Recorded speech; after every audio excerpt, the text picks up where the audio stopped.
Welcome to Behind the Blue Lights, where we highlight questionable conduct, look into police and legal matters, stand up for rights, and call for accountability.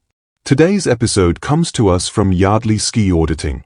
Be sure to subscribe to his channel and give him the recognition he deserves.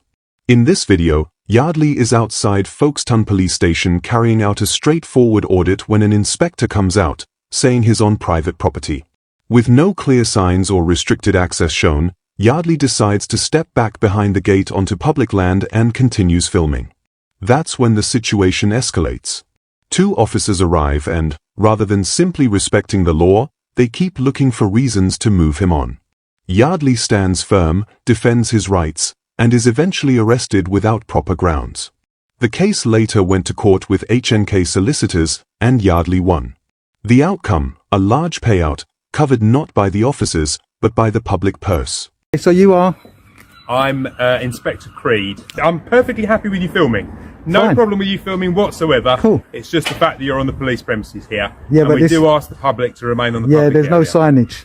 There's no signage. There's nothing blocking me Well, you've from just stopping come- me from walking round. Well, there is a barrier there. Yeah, that's for and there's cars. a fence there. That's the cars. I didn't jump over anything. Okay. Yeah. Is there anything I can help you with at all? Yeah, you can stop abusing my rights and let me film. That's what you I'm said. not stopping you filming. Okay then. No well, problem with you filming Well, I at can all. film in the car park. There's nothing stopping me from filming in the car park. As part of our insurance reasons, as well as the security of the site, we don't allow members of the public on here. So that's why I'm asking you to leave and move out onto the public area. You can either go out here, or you can go onto the public access area there. It's entirely up to you. The inspector's first move is to accuse Yardley of being on private police property. Yardley quickly points out that there's no signage, no warnings, and nothing to suggest the area is restricted. Legally, if the public isn't clearly informed that land is private, they can't be treated as trespassing. Signs and barriers must be obvious, not assumed. When the inspector argues that a car barrier counts, Yardley explains that it only applies to vehicles, not pedestrians. He didn't climb over anything to get in, he walked through an open space. That's entirely lawful. Trespass only occurs when someone knowingly enters land they are not allowed to. With no evidence, the inspector's claim doesn't hold up. Yardley then moves behind the gate, as requested, where filming should have been permitted, but two more officers soon arrive and confront him. Do your job first. Well, I'm doing my job. No, you're not. No, you're not. Step away, go away, get lost. I'm not listening to you. Do not talk to me. Listen, stop talking to me. No, I'm not going to listen to you. And if you touch me, right, that's going to be an assault as well. So just, look, you've got your hands up. You've got your hands up. Right, so excuse out of my way, please. Excuse out of my way. Excuse out of my way. You can film. Oh, listen to me. Please get out of my way. Please get out of my way. Get out of my way. Let me The Chief pass. Constable holds the right to restrict your access, okay? You're more than welcome to film on the public bits, but we can't have you filming by the gate, obviously, because it's got a keypad, okay, which is a private I'm not listening to you what you're saying. You're just talking. No, I'm not. You're talking to yourself, and I'm going forward. And I'm going forward. Do not listen. Listen, you're standing right in front of me. Right. So I'm. Why not? Because it's an implied right of access. No, We have the listen. right I've to got remove you. I've got a right of access. I've been told. Okay, No. by an Yeah, you inspector. By an inspector. And this right of Okay. access is now being revoked. No, we'll go and get an inspector to revoke it because I've been told by an inspector that I can film here. I don't need an No, inspector well, to I've been told that I can film here. What I am happy I've to been do, told. No. Listen. told you about what's upsetting you. Nothing. Well, you're upsetting me because you're not doing your job. He just went and threatened me. Right, but the reason I hear... No. He just went and threatened. The officers try to push Yardley further back, even though he's clearly standing on public ground. One of them wrongly claims that the implied right of access allows them to move him on. That's incorrect. Implied access is for the public entering private land for lawful reasons, such as visiting a house, not for removing someone from public space. Yardley points out that the inspector had already told him he could stand there, which should have ended the matter. Instead, the officer goes further, claiming Yardley's right had been revoked. But only a landowner or someone with genuine authority can do that, and Yardley wasn't on private land anyway. The officer then says he doesn't even need the inspector's authorization, which only shows a lack of understanding of both authority and law. He just went and threatened me. So you're telling me somebody can threaten you anywhere, but all you're worrying about is me not filming in a place At of... the moment, yes. Yeah. Why? Correct. Who started the initial crime? Who initially evoked a crime? At the moment, I'm here because you're here. No. Filming in a place you're Well, you not allowed shouldn't to be. film. You should be after that guy first because he's getting away. Who is he? At the moment, I Who's don't that know. bloke? I don't know. Why don't you know that? Because I don't work with him. So how are you going to find him? Well, we've got CCTV. I'll identify. Okay. That, okay. Oh, you will. What I'm more concerned about at the moment. No, I'm not going nowhere. I've been that told you that I can can't film it. I can. You can, but you I can can't film film it. here. I can film it. No, and I'm telling you that I've been told by an inspector that I can film here. inspector was it? Okay, Inspector Creed. Okay, now off you go because this is what he said. Okay, I can film here. So unless another inspector comes down and wants to tell me that, no, I'm not going to take it from you. I have the right to tell you that you can't film it. No, you're not going to supersede the inspector because he told me that I can film here. Okay, from All my right? sergeant and from my inspector. No. I've been told Which inspector? inside- Who's the inspector? Inspector Cutter. Okay, where's Inspector Cutter? He's in the building. Okay, we'll go and get Inspector Cutter to Not come at out the and tell me. moment, because I'm asking you. No, and I'm politely Politely. refusing and I'm Politely. declining because I've Politely already been decline. told by Inspector Creed that I can film here. So And we have. I don't believe we you. have the right I don't believe to you. Overrule that. I don't believe you. This exchange shows how far the officers were willing to bend the facts. Yardley repeatedly points out that an inspector had already said filming from that spot was fine. But one of the officers insists another inspector had said the opposite, while refusing to bring that inspector out to confirm. When Yardley again refers to Inspector Creed's permission, the officer claims, "We can overrule that." That simply isn't how policing works. A constable cannot overrule an inspector, and no rank has the power to change the law. Filming in public is lawful. Anyway, do you know something? You're trying to talk, right? And I've already told you. No. It's not that you're making sense or not. I've already told you that I'm not allowing you to talk simply because I want you to do something which you haven't done. So therefore, by you carrying on with your waffle, right, I'm giving you that opportunity to talk. But I'm not going to give you that opportunity to talk, so I'm going to stop you right there.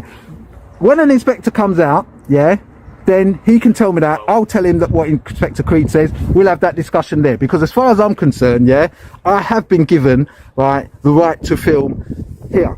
And no, I'm not talking to you no more. I'm telling you, right? I've just told you. Why let's have a conversation? Don't worry about it, all I right? don't understand why you're being. Because I want you to go and sort out this first thing. You're not doing it. You're not doing your job. You're standing there, wasting time, my time, your time, everybody's time. What I don't. Right? What's the reason for filming here? That's what I know that you can, but what's the reason? Well, it'd be a bit hard to draw stuff, so I've got my camera. Later, bodycam footage shows the same officers approaching Yardley again, warning him about what they'll arrest him for if he doesn't leave. What I'm saying to you, okay, all we need to know, or what we're happy with you doing, is filming, obviously, outside of the more public areas. That's absolutely fine. Don't stop you doing that, okay? All we ask, that under Section 68 of the Criminal Justice Public Order Act 1994, okay, is not to film... Are you detaining me? Not at the moment. Are you giving me a caution? Stop telling me to listen. I'll give you a warning. Stop. No. Are you cautioning me? I'm not cautioning you. Well then, I don't want to hear no section, nothing. Am I doing anything wrong? Am I doing anything wrong? No. Am I doing anything wrong? Am I doing anything wrong? Registration plates are doing something wrong. Listen. Don't tell me that I was filming registrations plates, okay? Get some concrete evidence and then come and start telling me all these things. Otherwise, go away. You keep on. You just did. I'll tell you, under that section. Under what section? A section what? Doing what?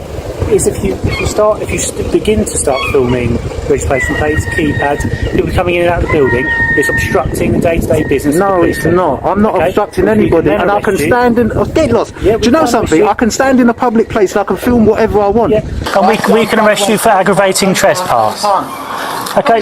Yes, we can. Get lost. You can't. Yeah, we can. They refer to Section 68, which makes it an offence to trespass on private land with the intent to disrupt or obstruct lawful activity. But Yardley wasn't on private land, he was on public ground, filming quietly, not blocking anyone. Recording vehicle number plates is entirely legal, they are publicly displayed by law. Suggesting Section 68 applied here showed a serious misunderstanding of legislation. Instead of stepping back, the officers pressed on. When Yardley went inside to lodge a complaint, the same officers entered minutes later and arrested him under Section 68. Do these questions relevant? Oh, curious so I know how to treat you, what your experience is and what you may or may not know. I'm not somebody who gets myself into trouble. Okay, no, that's fine. Right, well, long story short, I'm the First Sergeant, so it's my job to look after you here and ensure you're dealt with fairly as well. Okay. To that end, I'm going to ask obviously a few questions to find out why you're here, and I've got some questions for you, see how you're doing physically and mentally. Okay. Bearing in mind when I ask the officers about why you're here, that is them explaining why they've done what they've done. That is not an allegation to you for you to sort of necessarily reply to, okay? Because otherwise we'll end up in a conversation, I suspect. That arrest didn't stand up. In court, it was thrown out, and the force ended up paying out thousands. Yardley received £1,500 in damages, while additional costs for solicitors, court fees, and VAT pushed the total close to £10,000, all paid by the taxpayer. The real issue is that this could have been avoided. If the officers had followed the law instead of assumptions, there would have been no arrest, no lawsuit, and no wasted money. Instead, they pursued an arrest with no legal grounds, leaving the force to settle because the case couldn't be defended. The law is clear: trespass itself is not a crime. An aggravated trespass requires proof of trespass first. Since Yardley wasn't trespassing, Section 68 could never apply. He wasn't disrupting, obstructing, or intimidating anyone. The officers tried to stretch the law beyond its meaning, and the court rightly dismissed it. In the end, Yardley was calmly standing on public land, filming lawfully. The arrest looked more like retaliation for being challenged than an attempt to keep order. The settlement highlights the cost of poor judgment. Once again, it's the public who cover that cost, not the officers involved. This case shows how fragile policing becomes when procedure is replaced with personal feelings. Yardley stayed calm and within the law, while the officers repeatedly overstepped. On camera and in court, it became clear: when officers misuse their powers, it's not them who pay the price, it's the public. That's all for today's episode. If you enjoyed it, please subscribe to Behind the Blue Lights, standing for citizens' rights and spreading legal awareness. Support us and be part of the community.